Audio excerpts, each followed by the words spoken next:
किसी से ईर्ष्या करना आपको महान नहीं बनने देता। मैं ऊंचा हूं और वह नीचा है, ये विचार कभी आपको ऊंचे उठते नहीं देता। मन से सारे विकार, ईर्ष्या, वो लोग, लालच सब निकलते हैं। जब भी हम किसी ऐसे मार्ग पर चलना चाहते हैं जिस पर कांटे हैं, छोटे कंकड़ है जो चुभ सकते हैं, तो हम क्या करते हैं? पहनते और प्रसाद हम बड़ी सरलता से उसे मार्ग से चलकर जा सकते हैं, तो हम कोमल से कोमल मार्ग को भी नहीं पार कर सकते।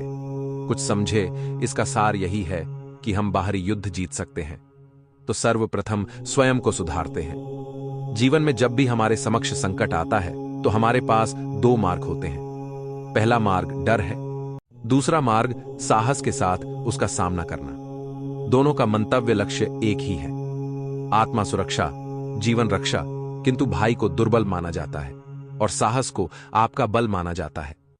यहां मन उस संकट का सामना हम यहां करते हैं और उसे संकट का सामना करना सरल होगा, विजय प्राप्त करना सरल होगा। इसलिए निश्चित रूप से साहस अधिक श्रेष्ठ है, तो साहस के साथ उसका सामना कीजिए। एक गाय और एक बछड़े में कैसा संबंध होता है? बछड़े को पुकार लगती है और बछड़ा अपनी माता का स्वर पहचान देता है और अपनी माता से आकर लिपट जाती है। अब कुछ ऐसा ही संबंध है आपके कर्म का और आपके कर्म फल का।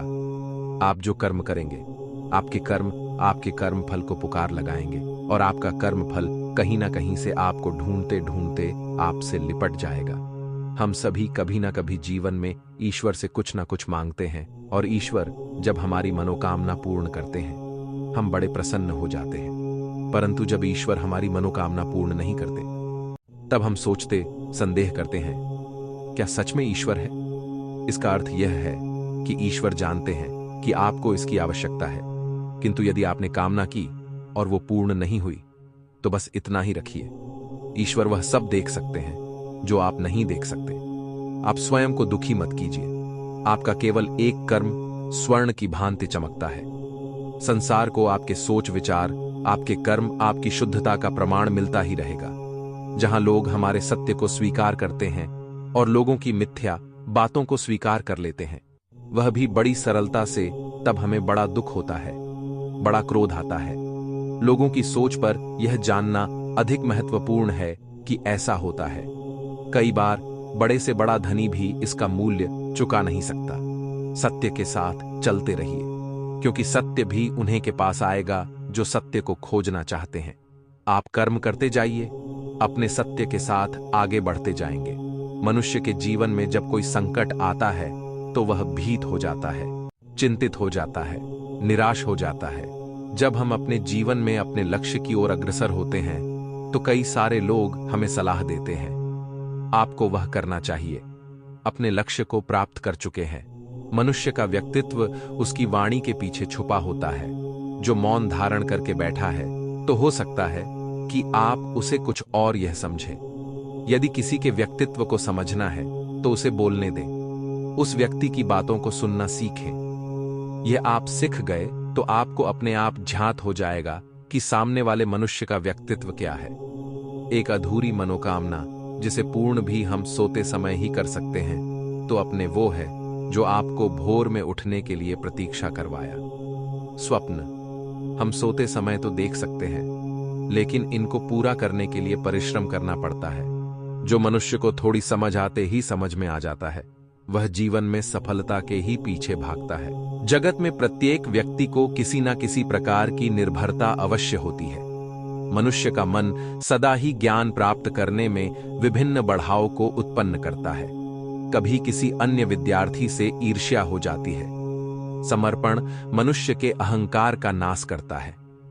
ईर्ष्या, महत्वाकांक्षा आदि भावनाओं को दूर से शांत करता है और मन को एकाग्र करता है। न ज्ञानियों की गुरु दत्तात्रेय ज्ञान प्राप्त कर लिया था, अर्थात विशेष ब्रह्म ज्ञान का हो या जीवन के ज्ञान का या गुरुकुल में प्राप्त होने वाले ज्ञान का, उसकी प्रताप के लिए गुरु से अधिक महत्व है। उसे गुरु के प्रति हमारा समर्पण क्या, यह सत्य नहीं। प्रत्येक मनुष्य के जीवन में ऐसा क्षण अवश्य आता है। सत्य कुछ और नहीं, केवल निर्भयता का दूसरा नाम, और निर्भय होने का कोई समय नहीं होता, क्योंकि निर्भयता आत्मा का स्वभाव है। अर्थात श्रेष्ठ की इच्छा ज्ञान को भी एक स्पर्धा बना देती है, और स्पर्धा में विजय अंतिम कब होती है? कुछ समय के लिए तो श्रेष्ठ बना जा सकता है, किंतु सदा के लिए कोई श्रेष्ठ नहीं रह पाता है। अपने मन को शांत करने के लिए जब कोई निर्णय करता है, मनुष्य स्वयं को योग्य नहीं मानता। जीवन का दृष्टिकोण तो मनुष्य के अपने वश में होता है। प्रथम प्रश्न क्या? समय के साथ प्रत्येक मार्ग बदल नहीं जाते? क्या समय सदा ही नहीं, चुनौतियां को लेकर नहीं आता? तो फिर बीते हुए समय के अनुभव नहीं, पीढ़ी को किस प्रकार लाभ दे सकते हैं? दूसरा प्रश्न क्या? प्रत्येक संतान अपनी माता पिता की छवि होता है, तो फिर संतानों को नई नई प्रश्नों, संघर्षों और चुनौतियां से दूर रखना, यह उनके लिए लाभ करना कहलाएगा या हानि पहुंचाना? अर्थात जिस प्रकार संतान के भविष्य का निर्माण करने के बदले उसके चरित्र का निर्माण करना श्रेष्ठ है, वैसे संतानों के जीवन का मार्ग निश्चित करने के बदले उन्हें नए संघर्षों के साथ जूझने के लिए मनोबल भी ज्ञान देना अधिक लाभदायक नहीं होगा। चाहे आप कितने भी शक्तिशाली क्यों ना हो, कितने भी प्रबल क्यों ना हो, हमारे शरीर में 5 इंद्रिय होती है जो हमें भावपूर्ण और वस्तुओं की दिशा करती है। भविष्य का दूसरा नाम संघर्ष इच्छा है। पर हम यह जानते हुए भी इतना सा सत्य समझ नहीं पाते, या तो हम बीते हुए समय के स्मरण को घर कर बैठे रहते हैं, या फिर आने वाले समय के लिए हम योजनाएं बनाते रहते हैं और जीवन बीत जाता है। जिस प्रकार किसी ऊंचे पर्वत पर सर्वप्रथम चढ़ने वाला उसे पर्वत की तलाई में बैठकर जो योजना बनाता है, क्या वही योजना उसे उस पर्वत की चोटी तक पहुंचती नहीं? वास्तव में वो जैसे जैसे ऊपर चढ़ता है, वैसे वैसे उसे चुनौतियां नई नई लगने लगती हैं। क्या जीवन के साथ भी ऐसा ही होता है? नहीं, जब मनुष्य जीवन में किसी एक चुनौती को, एक अवरोध को अपने जीवन का केंद्र मान लेता है, तब अपने जीवन की गति को ही रोक देता है, तो वह अपने जीवन में सफल नहीं बन पाता और ना ही सुख और शांति प्राप्त नहीं कर पाता। अर्थात जीवन को अपने योग्य बनाने के बदले स्वयं अपने को जीवन के योग्य बनाना ही सफलता और सुख का एकमात्र मार्ग नहीं है। स्वयं विचार कीजिए।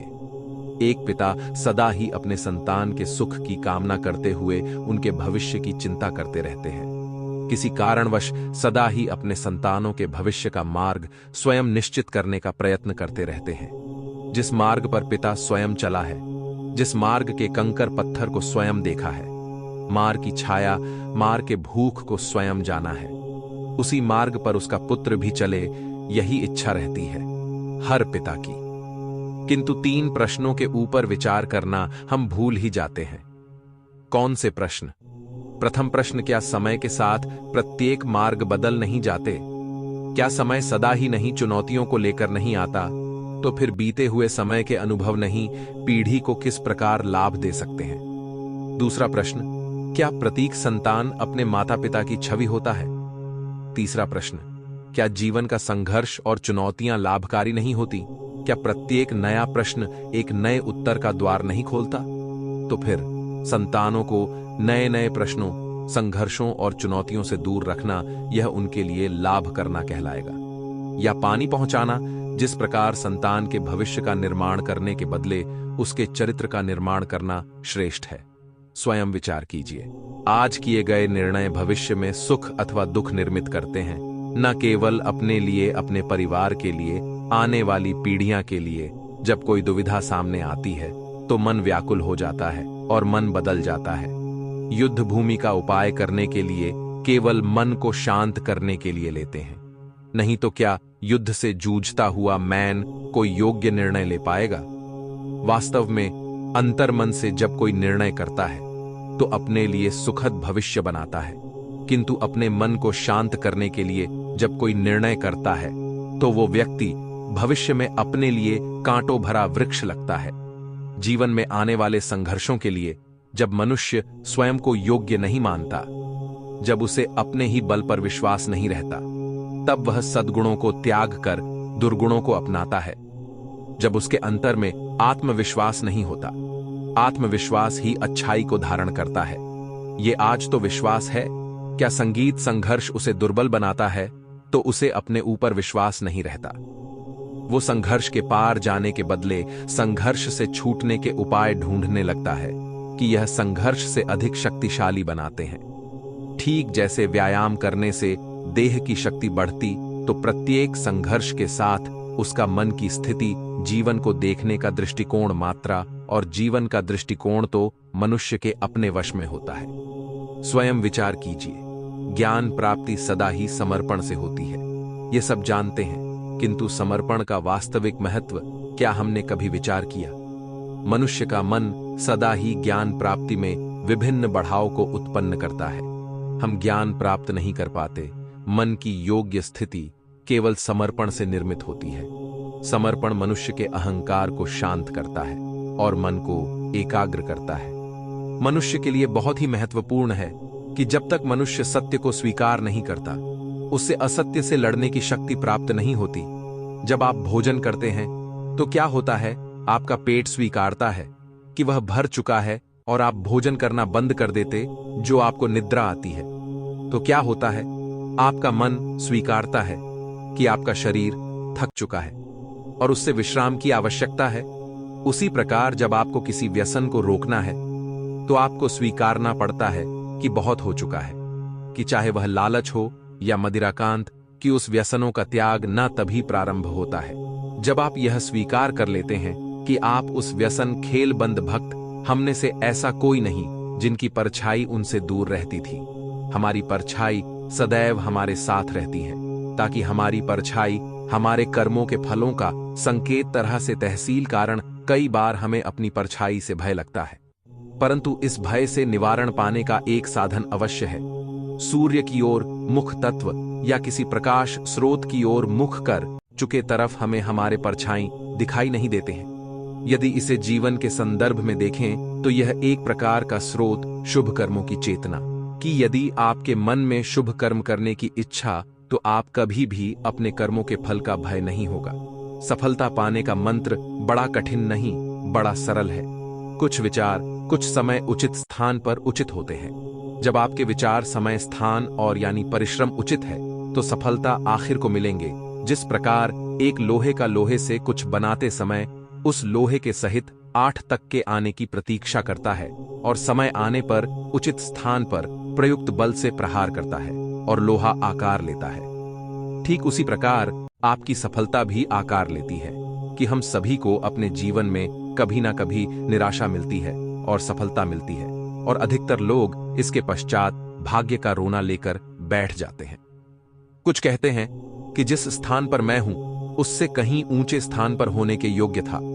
मनुष्य के जीवन में और सम्मान का बहुत अधिक महत्व है कि वह उसे अपने हृदय, अपने मन से जोड़कर रखता है, कि कदाचित इसीलिए हम शत्रु के सम्मान पर चोट पहुंचाते हैं ताकि उसे पीड़ा पहुंचाई जा सके। परंतु ऐसा करने से सावधान रहें। इसलिए कुछ पाना है तो परिश्रम से पक, यदि कुछ जुए में जीता तो वह इतना शीघ्र ही खो दोगे, चूंकि उससे परिश्रम से पाया नहीं गया है और उसकी रक्षा करने के लिए आपके मन में स्वाभाविक प्रयास ही नहीं होंगे। क्षमा बढ़ाना चाहिए, बढ़ाना। कोई भी अपने कर्म से भाग नहीं सकता। कर्म का फल तो भुगतना ही पड़ता है। इसलिए अच्छे कर्म करो ताकि अच्छे फल मिले। जो होने वाला है वह होकर ही रहता है और जो नहीं होने वाला वह कभी नहीं होता। जो ऐसा मानते हैं उन्हें चिंता कभी नहीं सताती है। ज्यादा खुश होने पर और ज्यादा दुखी होने पर निर्णय नहीं लेना चाहिए, क्योंकि यह दोनों परिस्थितियां आपको सही नीरज नहीं लेने देती हैं। सही कर्म वह नहीं है जिसके परिणाम हमेशा सही हो, बल्कि सही कर्म वह है जिसका उद्देश्य कभी भी गलत ना हो। धरती पर जिस तरह मौसम में बदलाव आता है, उसी तरह जीवन में भी सुख दहक आता जाता रहता है। मानव कल्याण ही भगवत गीता का प्रमुख उद्देश्य है। इसलिए मनुष्य को अपने कर्तव्यों का पालन करते समय मानव कल्याण को प्राथमिकता देनी चाहिए। जो व्यवहार आपको दूसरों से अपने लिए पसंद ना हो, ऐसा व्यवहार दूसरों के साथ भी ना करें। श्री कृष्ण कहते हैं कि हे पार्थ, तुम फल की चिंता मत करो, अपना जरूरी कर्म करते रहो, मैं फल जरूर दूंगा। तुम्हारे साथ जो हुआ वह अच्छा हुआ, जो हो रहा है वह भी अच्छा है, और जो होगा वह भी अच्छा होगा। जीवन का आनंद ना तो भूतकाल में है और ना भविष्य काल में, बल्कि जीवन तो बस वर्तमान को जीने में है। मन की शांति से बढ़कर इस संसार में कोई भी संपत्ति नहीं है। जो व्यक्ति मन को नियंत्रित नहीं करते, उनके लिए मन शत्रु के समान कार्य करता है। जो लोग बुद्धि को छोड़कर भावनाओं में बह जाते हैं, उन्हें हर कोई मूर्ख बना सकता है। कोई भी इंसान अपने जन्म से नहीं, बल्कि अपने कर्मों से महान बनता है। सदैव संदेह करने वाले व्यक्ति के लिए प्रसन्नता न इस लोक में है, ना ही कहीं और। जब इंसान अपने काम में आनंद खोज लेता है, तब वे पूर्णता प्राप्त कर लेता है। इंसान हमेशा अपने भाग्य को कोसता है, यह जानते हुए भी कि भाग्य से भी ऊंचा उसका कर्म है। स्वयं के हाथों में है। इस दुनिया में कोई भी पूरी तरह से सही नहीं है, इसलिए लोगों की अच्छाइयों को देखकर उनके साथ अच्छे रिश्ते बनाएं। जब हमारा मन कमजोर होता है, तब परिस्थितियां समस्या बन जाती हैं, और जब हमारा मन कठोर होता है, तब परिस्थितियां चुनौती बन जाती हैं। जब हमारा मन मजबूत होता है, तब परिस्थितियां अवसर बन जाती हैं। अगर आप अपनी गलतियों से कुछ सीखते हो, तो गलतियां सीढ़ियां बनती हैं, और अगर नहीं सीखते हैं, तो गलतियां सागर हैं। फैसला आपका है, चढ़ना है या डूबना है। जो जितना शांत होता है, वह उतनी ही गहराई से अपनी बुद्धि का प्रयोग कर सकता है। निंदा से घबराकर अपने लक्ष्य को ना छोड़े, क्योंकि लक्ष्य मिलते ही निंदा करने वालों की राय बदल जाती है। सबसे समझदार इंसान वही है जो सफलता मिलने पर अहंकार में नहीं आता और असफलता में गम में नहीं डूब जाता है। नकारात्मक विचारों का आना तय है, लेकिन यह आप पर निर्भर करता है कि आप उन्हें महत्व देते हैं या फिर अपने सकारात्मक विचारों पर ही ध्यान लगाए रहते हैं। जो इंसान सभी इच्छाएं त्याग देता है, उसे शांति की प्राप्त होती है। प्रत्येक बुद्धिमान व्यक्ति को क्रोध और लोभ त्याग देना चाहिए, क्योंकि इससे आत्मा का पतन होता है। जो आपका है, वह आपको मिलकर ही रहेगा, फिर चाहे उसे छीनने के लिए पूरी कायनात एक हो जाए। हमेशा याद रखना, बेहतरीन दिनों के लिए बुरे दिनों से लड़ना पड़ता है। प्रेरणा का सबसे बड़ा स्रोत आपके अपने विचार है, इसलिए बड़ा सोचे और खुद को जीतने के लिए हमेशा प्रेरित करें। अच्छे कर्म करने के बावजूद भी लोग केवल आपकी बुराइयां ही याद रखेंगे, इसलिए लोग क्या कहते हैं, इस पर ध्यान मत दो। आप सिर्फ अपना कार्य करते रहो। नरक के 3 द्वार हैं, वासना, क्रोध और लालच। मैं उन्हें ज्ञान देता हूं जो सदा मुझसे जुड़े रहते हैं और जो मुझसे प्रेम करते हैं। समय से पहले और भाग्य से अधिक किसी को कुछ भी नहीं मिलता। इंसान अपने विश्वास से बनता है, जैसा वह विश्वास करता है वैसा वह बन जाता है।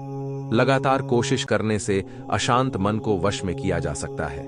सिर्फ मन ही किसी का दोस्त और किसी का दुश्मन होता है। चुप रहने से बड़ा कोई जवाब नहीं, और माफ कर देने से बड़ी कोई सजा नहीं। जो चीजें तुम्हारे दायरे से बाहर हो, उसमें समय गमना मूर्खता है। जो दान कर्तव्य समझकर बिना किसी शक के किसी जरूरतमंद इंसान को दिया जाए, वही सच्चा दान है। जीवन का दूसरा नाम संघर्ष है। जिस तरह आग सोने को परख है, उसी तरह मुसीबत एक बहादुर इंसान को अभिमान नहीं होना चाहिए कि मुझे किसी की जरूरत नहीं पड़ेगी, और यह वहम भी नहीं होना चाहिए कि सबको मेरी जरूरत पड़ेगी। जो मनुष्य फल की इच्छा का त्याग करके केवल कर्म पर ध्यान देता है, वह अवश्य ही जीवन में सफल होता है। मदद सबकी करो, मगर आशा किसी से मत रखो, क्योंकि सेवा का सही मूल्य ईश्वर ही दे सकते हैं। जैसे समुद्र के पार जाने के लिए नाव ही एकमात्र जरिया है, वैसे ही स्वर्ग में जाने के लिए सत्य ही एक सीढ़ी है। सच्ची दोस्ती दुख को आधा और सुख को 2 गुना कर देती है। जितना हो सके खामोश रहना ही अच्छा है, क्योंकि सबसे ज्यादा गुनाह इंसान से उसकी जुबान ही करवाती है। परिवर्तन संसार का नियम है। समय के साथ संसार में हर चीज परिवर्तन के नियम का पालन करती है। जो बीत गया उस पर दुख क्यों करना, जो है उस पर अहंकार क्यों करना, और जो आने वाला है उसका मोह क्यों करना। हम अपने जीवन में स्वयं जिम्मेदार होते हैं, इसलिए किसी को भी अपनी गलती की सजा नहीं देनी चाहिए। दोस्तों, आपको यह जानकारी कैसी लगी, हमें कमेंट में जरूर बताएं। मिलते हैं अगली वीडियो में। तब तक के लिए जय श्री कृष्णा।